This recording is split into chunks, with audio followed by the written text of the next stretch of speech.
बहुत सारे बच्चों को प्रॉब्लम है डिलीटेड पोर्शन, उस पर हम लोग वीडियो बना चुके हैं, आपको दे भी चुके हैं कि आपका नीट के लिए कौन कौन सा डिलीट हुआ है, ठीक है, कौन कौन सा आपका टॉपिक डिलीट हुआ है।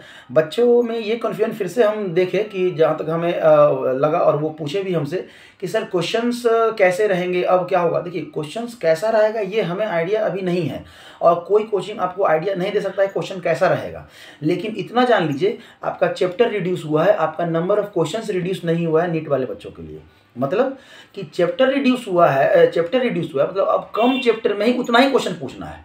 तो अगर आप देख लें कि ओवरऑल 20 चैप्टर्स हैं जो आपको नीट में आ रहा है, उस 20 चैप्टर में से आपको 45 क्वेश्चन पूछना है। कितना पूछना है? 45 क्वेश्चन पूछना है। मतलब एक चैप्टर को मिनिमम 2 क्वेश्चन या उससे ज़्यादा चांस मिला है, मतलब ज़्यादा आएगा। समझ में आ रहा है? 2 क्वेश्चन या उससे ऑन एन एवरेज अगर निकाल लें आप, 45 को आप 20 से डिवाइड कर लें तो 2 क्वेश्चन से ज़्यादा रहेगा।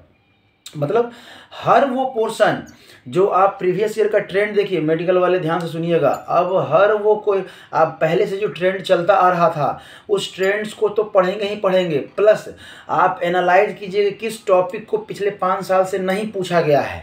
जिस टॉपिक को पिछले 5 साल से नहीं पूछा गया है अब उस टॉपिक पर भी फोकस कीजिए। सिर्फ PYQ बनाएंगे मुसीबत में पड़ जाएंगे, फिर हमें मत कहिएगा। समझ में आ रहा है? सिर्फ PYQ से काम नहीं चलेगा, और अगर PYQ बना रहे हैं तो पीछे 10 साल 15 साल पहले का जो पैटर्न था पूछने का वहाँ पे जाइए, उस टॉपिक पे जाइए। एक छोटा सा एग्जांपल देते हैं। अभी अगर एटॉमिक स्ट्रक्चर की बात करें तो उसमें बोर्स एटॉमिक मॉडल से क्वेश्चन डायरेक्ट नहीं आ रहा था। क्या आ रहा था? डायरेक्ट नहीं आ रहा था। पिछले साल आया था, इस साल 2023 में direct question Bohr's atomic model से नहीं था। मतलब इससे अभी आपका चांस है पूछने का, पूछेगा ही पूछेगा। समझ में आया? तो इस तरह से तैयार करना है कि जिस हर एक टॉपिक को, हर एक जितना भी टॉपिक है आपका, सब टॉपिक से आपको क्वेश्चन बनाना होगा। तो इस बार आपका थोड़ा मतलब कह सकते हैं कि चैप्टर रिड्यूस होने के कारण आपका सिलेबस तो रिड्यूस हो गया है, तो इसको आसान हल्के में मत लीजिएगा और मेहनत करना होगा। थ्रू आउट आपको बुक पढ़ना होगा, थ्रू आउट आपको जिस चैप्टर को पढ़ेंगे उसके हर टॉपिक्स को पढ़ना होगा, क्योंकि नंबर ऑफ क्वेश्चंस तो इसी टॉपिक से इंक्रीज होंगे। ऐसा करके वो तो NTS लिखा नहीं है कि आपका नहीं बेटा है ना इसी चैप्टर से क्वेश्चन देंगे और इतना ही टॉपिक देंगे, ये टॉपिक, क्योंकि जो सिलेबस है उसमें से वो कहीं से ही पूछ सकते हैं। मतलब उस टॉपिक से ही पूछ सकते हैं जहां से अभी नहीं पूछा जा रहा था। और इसका सबसे अच्छा एग्जाम्पल है आपका जेईई मेंस। जब से आपका अटेम्प्ट बढ़ा है, पहले ट्रेंड हुआ करता था जो, अब जब से अटेम्प्ट बढ़ गया, मतलब अब तो 5, 6, 7 अटेम्प्ट में आपका एग्जामिनेशन कंप्लीट होता है। मतलब मॉर्निंग सेशन, इवनिंग सेशन, और ये 4-5 दिन चलता है, ठीक है। तो क्या हो गया, उस पोर्शन से भी क्वेश्चन पूछ रहा है जहाँ से कभी पूछता ही नहीं था। मतलब एक चैप्टर में आपके जितने टॉपिक्स हैं लगभग हर टॉपिक से क्वेश्चन वो एराइज कर रहा है। तो आपका मेहनत और बढ़ गया है। समझ में आ रहा है? घटा नहीं है। इसलिए कोशिश कीजिए हल्के में नहीं लेने के लिए और हिम्मत नहीं हारने के लिए। हिम्मत है तो सब कुछ है और आप कर सकते हैं, आपके अंदर पोटेंशियल है। एक गहरा सा, हम तो बस यही राय देंगे, कभी भी आपको ऐसा लगे कि हाँ हमसे नहीं हो पा रहा है, हम क्या कर रहे हैं, एक छोटा सा सवाल अपने आप से कीजिए, क्या हम 100% दे रहे हैं? हम चीज़ों को समझ पा रहे हैं? अगर मन अंदर से आवाज़ आ गया हाँ, तो रुकना नहीं है। आप सीधा एक गहरा सांस लीजिए, पूरा एकदम ब्रीदिंग कीजिए अच्छा से और पढ़ना स्टार्ट कर दीजिए। PYQ लगाइए, क्वेश्चंस बनाइए, फार्मूला रिवाइज कीजिए। फार्मूला तो एकदम छोड़ना नहीं, हम हमेशा बताते हैं। देखिए रिवीजन करना, आपका रिवीजन तो मस्ट है। चाहे एक टॉपिक को अगर आप 50 बार रिवीजन किए हैं वो ज़्यादा बेटर है किसके अपेक्षा में कि 50 टॉपिक को आप एक बार पढ़े हैं। समझ में आ रहा है? ठीक है। इसलिए कोशिश कीजिए इस तरह से जो है ना आप तैयारी करेंगे। रिवीजन सबसे ज़्यादा आपका यहाँ अहम रोल आपका वो क्या करना है पैदा करने वाला है। एक अहम रोल रहेगा आपके रिवीजन का कि कितना रिवीजन करते हैं, चाहे वो आपका फार्मूला हो, चाहे आपका वो टॉपिक हो, चाहे आपका PYQ हो, कितना बार आप बनाए हैं। एक बार बनाने से नहीं होता है, ठीक है। कोशिश कीजिए। और बहुत सारे बच्चों को है ना हम देखते हैं कि PYQ बना रहे हैं और वो आंसर मार देते हैं, वो वहीं पर टिक लगाते हैं। भाई अब जब टिक लगा दिए क्वेश्चन में ही, अगर आप टिक लगा दिए ऑप्शन में लगा दिए टिक, अब जब दोबारा बनाएंगे तो क्या ऑप्शन वो हम लोग जो क्वेश्चन है आपके लिए नया रहेगा? नहीं रहेगा। तब क्या है सीधा आंसर जाएगा आपका कहाँ पे जाएगा? टॉपिक पे जाएगा, सीधा उस टिक पर जाएगा कि हाँ इसका तो ए होगा। ए कैसे हुआ? अगर न्यूमेरिकल क्वेश्चन है तो उसको बनाइए, अगर टिक लगा भी दिए हैं दोबारा जब आप बना रहे हैं तो ऑप्शन तो आपको पता चल गया कि आंसर यही है। अब उसको सॉल्व कीजिए प्रॉपर, एक पेन और कॉपी के साथ आप बैठे, जब भी टेबल पे बैठे एक पेन कॉपी के साथ बैठे, हवा में कहीं मत करिए। ये रिक्वेस्ट है और ये आपको फ़ायदा दिखेगा। समझ में आ रहा है? ठीक है। तब है कि शेड्यूल बनाइए। तब क्या है? शेड्यूल बनाइए। अगर आप ऑनलाइन अभी तो समय है कि आप ऑनलाइन भी देख रहे हैं, ऑफलाइन भी देख रहे हैं। जो बच्चे अभी भी स्टार्ट करने वाले हैं, अब स्टार्ट करने वाले हैं, क्योंकि अभी तक मान लेते हैं आप बोर्ड का तैयारी कर रहे थे, अभी कॉलेजेस में भी छुट्टी रहेगा और आपका जनवरी में जो है तो ये दशहरा दिवाली होते होते आपका जो है ना नवंबर आपका लास्ट में खत्म हो रहा था, नवंबर खत्म, 1 महीना बचेगा। मतलब अभी से स्टार्ट कर दीजिए। जो अभी से स्टार्ट करने वाले हैं, जेई मेंस हो चाहे नीट हो, बता रहे हैं नीट के लिए तो खैर अभी भी टाइम है, जेई मेंस वालों के लिए हम बता रहे हैं जो अभी से स्टार्ट कर रहे हैं उनके लिए कुछ नहीं करना है।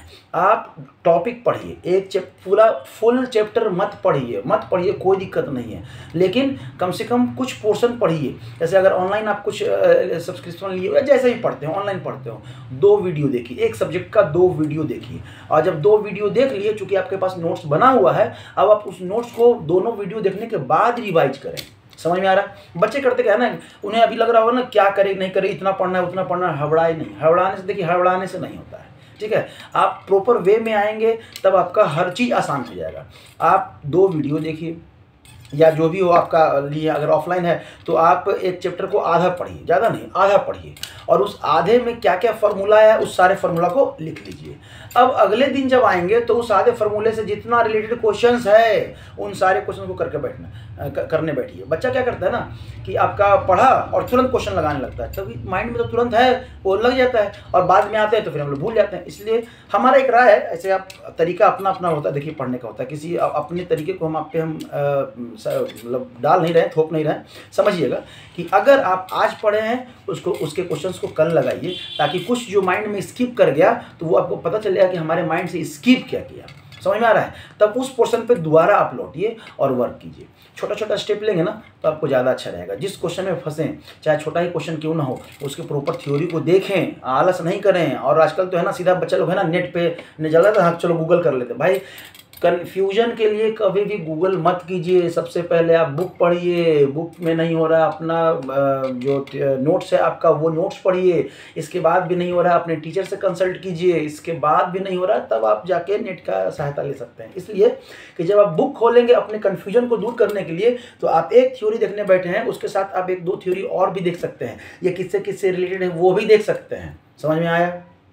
ठीक है। तब क्या है कि जब ऐसा करेंगे तो आपको एक्स्ट्रा ही नॉलेज होगा। लेकिन गूगल में क्या है कि आप गए, आप पर्टिकुलर टॉपिक लिए, बस उसी टॉपिक के बारे में आपका जानकारी दिया। समझ में आ रहा है? तो आपको और एक्स्ट्रा आपका जो नॉलेज है वो कभी बढ़ नहीं पाएगा और वो भूलेंगे भी, वो आसानी से भूल जाएंगे। जितना टेक्नोलॉजी आपका आगे बढ़ रहा है, स्टडी में, पढ़ाई में आपका स्तर गिरता चला जा रहा है। इसका सबसे बड़ा रीज़न है गूगल कर लेंगे। आपका कोई पता नहीं वो डाउट वाउट के लिए कुछ है, आपका सीधा ऐसे करके देखते हैं और है ना सीधा आंसर निकल जाता है। उस आंसर वो क्षणिक है आपका, आपको लगता है कि आपका क्वेश्चन बन गया, लेकिन बना नहीं है। क्यों? क्योंकि आप देख लिए हाँ ऐसे हो गया। अगर आपको लग रहा है कि आप समझ गए हैं, कुछ मत कीजिए, सेम क्वेश्चन को 4 दिन के बाद आप बनाइए, बिना देखे हुए, खाली क्वेश्चन लिख दीजिए कहीं और बनाइए। अगर आपको याद है पूरा मैकेनिज्म, अगर याद है फिर तो सही है, और नहीं तो आप रिजल्ट तो आपके सामने है कि मतलब ऑनलाइन जो आप देखे तो उससे कुछ समझे नहीं। कोशिश कीजिए, कह सकते हैं हाँ, हार नहीं मानिए। हारने मतलब सरेंडर करने वाले को कोई याद नहीं रखता है। लड़ के आप देखिए, फेलियोरिटी और आपका सक्सेस वो आपके हाथ में नहीं, आपके हाथ में सिर्फ और सिर्फ एक चीज़ है, मेहनत।